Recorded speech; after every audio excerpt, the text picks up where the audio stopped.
Assalamualaikum warahmatullahi wabarakatuh. Di sini saya akan menjelaskan laporan praktikum morfologi tumbuhan terong glatik atau Solanum molegena. Sebelumnya, perkenalkan nama saya Anissa Fitri Amelia Sibuan, NIM 2403024, dosen pengampu Cik Salmiati MPD PhD, Program Studi Teknologi Pasca Panen, Institut Teknologi Perkebunan Pelalawan Indonesia tahun 2025. Latar belakang. Terong atau Solanum molegena adalah tanaman asli daerah tropis. Tanaman ini berasal dari benua Asia, yaitu India dan Burma. Pengembangan budidaya terong paling pesat di Asia Tenggara. Salah satunya yaitu di Indonesia.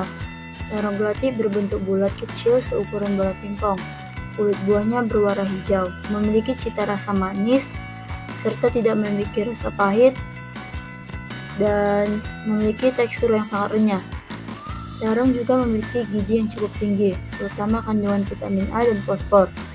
Berdasarkan taksonomi pertumbuhan, tanaman terong diklasifikasikan dalam kingdom Plantae, divisio Spermatophyta atau tumbuhan berbiji, subdivisio Angiospermae atau berbiji tertutup, kelas Dicotyledonae atau berkeping dua, ordo Tubiflorae, famili Solanaceae, genus Solanum, spesies Solanum molegena.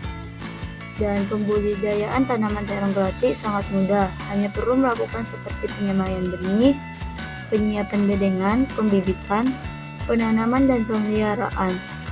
Di dalam pemeliharaan dilakukan pemupukan. Pemupukan sangat penting bagi tumbuhan karena pupuk mempunyai kandungan unsur hara yang penting bagi tumbuhan.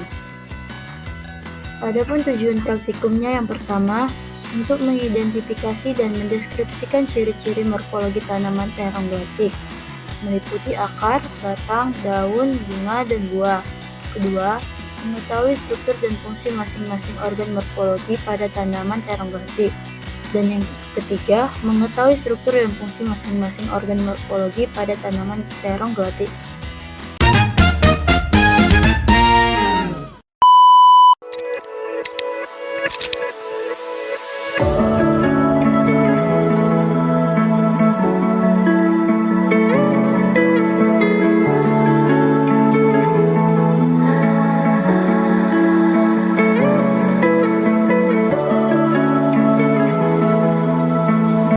Saya akan menjelaskan tentang sistem perakaran dari tanaman terong glatik. Nah, di sini pada terong glatik itu memiliki sistem perakaran tunggang, di mana akar tersebut memiliki akar utama yang tumbuh. Ini akar utamanya tumbuh ke dalam tanah, menembus ke dalam tanah. Itu bisa kedalamannya sekitar 80 hingga 100 cm. Nah, adapun dia akarnya bisa juga memiliki cabang, yang dimana cabangnya bisa tumbuh secara mendatar, yaitu hingga mencapai 40 sampai 80 cm. Nah, jadi akar terong glatik ini juga berfungsi sebagai menyerap nutrisi dan juga sebagai membantu penopang dari tegaknya tanaman terong glatik itu sendiri. Adapun untuk ciri fisiknya dapat kita lihat di sini bahwa akar terong glatik memiliki ciri fisik berwarna kuning kecoklatan. Nah, lihat seperti yang di bawah ini. Batang terong glatik yaitu teksturnya agak sedikit berbulu halus, apalagi pada batang yang bagian muda. Tekstur batangnya juga dia agak sedikit berkayu pada batang yang tua, tapi seiring waktu batang itu akan berganti dengan batang yang lebih muda. Fungsinya yaitu untuk menopang dan transportasi nutrisi dan air. Pertumbuhan batangnya yaitu bercabang. Di sini saya akan menjelaskan daun terong glatik. Daun terong glatik merupakan bagian dari tanaman terong bulat yang dikenal sebagai varian fisik terong dengan bulat kecil berbentuk bulat dan berwarna hijau keputihan. Daun memiliki struktur khas seperti daun terong pada umumnya, terdiri dari tangkai daun, dan helaian daun. Tangkai daun berbentuk silinder dengan sisian agak pipih dan memiliki tebal di bagian pangkal dengan panjang sekitar 5 sampai 6 cm. Helaian daun memiliki ibu tulang daun, tulang cabang daun, dan urat-urat daun yang berfungsi dalam proses fotosintesis dan pertukaran gas. Jadi ini merupakan urat-urat daun. Yang kecil-kecilnya merupakan urat-urat daun, yang di tengah ini merupakan pangkal daun. Halo teman-teman, di sini saya akan menjelaskan struktur bunga pada pohon terong gelatik. Struktur bunga pada pohon gelatik ini termasuk struktur bunga yang sempurna karena memiliki benang sari dan putik sari. Bunganya tumbuh di ketiak daun, umumnya berukuran kecil. Kelopaknya terdiri dari 5, mahkotanya berbentuk bintang, tersusun dari 5 petal. Benang sarinya berjumlah 5, tersusun melingkar membentuk tabung, dengan kepala sari membuka lewat pori kecil.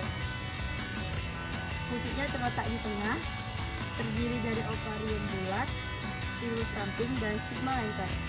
Bunga ini bisa melakukan penyerbukan sendiri maupun dibantu serangga.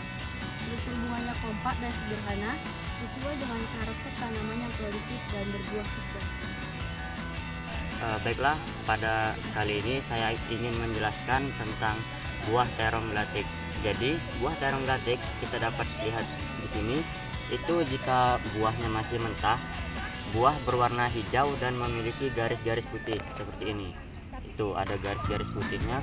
Jadi buahnya itu berbentuk oval dan akan menjadi lonjong. Kemudian untuk buah yang lewat matang itu seperti ini, buahnya berubah menjadi warna kuning. Ini masih ada kehijauannya.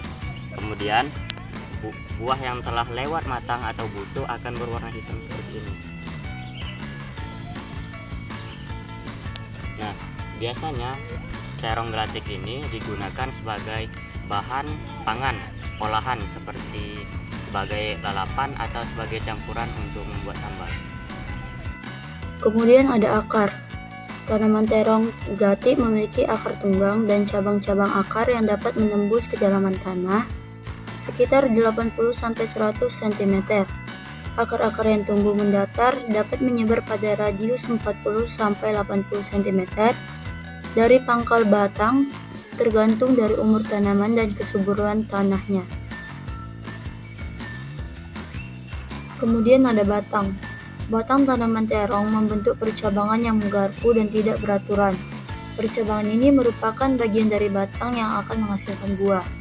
Batang utama tanaman terong memiliki ukuran cukup besar dan agak keras, sedangkan percabangannya memiliki ukuran yang lebih kecil. Fungsi batang selain sebagai tempat tumbuhnya daun dan organ-organ lainnya adalah untuk jalan pengangkutan zat hara dari akar ke daun dan sebagai jalan menyalurkan zat-zat hasil asimilasi ke seluruh bagian. Kemudian ada daun. Bentuk daun terong terdiri dari atas tangkai daun dan helaian daun. Daun seperti ini lazim dikenal dengan nama daun bertangkai. Tangkai daun berbentuk silinders dengan sisi agak pipi dan menebal di bagian pangkal. Panjangnya berkisar antara 5-8 cm. Helaian daun terdiri atas ibu tulang daun, tulang cabang, dan urat-urat daun. Ibu tulang daun merupakan perpanjangan dari tangkai daun yang makin mengkecil ke arah pucuk daun. Lebar helaian daun 7-9 cm atau lebih sesuai varietasnya. Panjang daun antara 12-20 cm. Bangun daun berupa belah ketupat hingga opal. Bagian ujung daun tumpul, pangkal daun meruncing, dan sisi bertoreh. Kemudian ada bunga. Bunga seperti ini sering dinamakan bunga sempurna karena memiliki 2 kelamin, yaitu kelamin jantan dan kelamin betina. Memiliki benang sari dan putik. Perhiasan bunga yang dimiliki adalah kelopak bunga, mahkota bunga, dan tangkai bunga. Mahkota bunga berjumlah 5-8 buah dan akan digugurkan sewaktu buah berkembang. Mahkota ini tersusun rapi yang membentuk bangun bintang. Benang sari berjumlah 5-6 buah. Putik berjumlah 2 buah yang terletak dalam satu lingkaran bunga yang letaknya menonjol di dasar bunga. Kemudian ada buah. Buah terong gelatik memiliki bentuk kecil dan bulat lonjong menyerupai peluru atau bola kecil, dengan permukaan kulit yang halus dan mengkilap.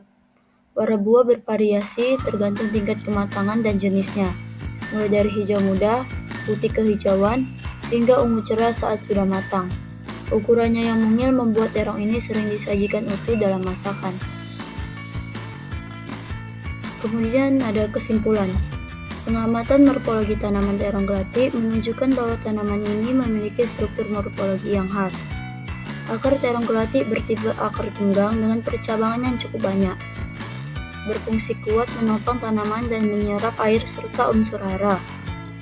Batangnya berbentuk silinder, tegak dan berkayu lunak, serta memiliki permukaan berbulu halus.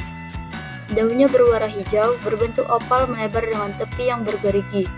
Permukaan daun ditutupi oleh bulu halus dan tersusun berselang-seling. Bunganya berbentuk bintang, berwarna ungu keunguan dan muncul di ketiak daun. Buah terong gelatik berbentuk bulat kecil, berwarna ungu kehijauan saat muda, dan berubah menjadi ungu tua saat masak dengan permukaan buah yang halus dan mengkilap. Dan selanjutnya ada daftar pustaka.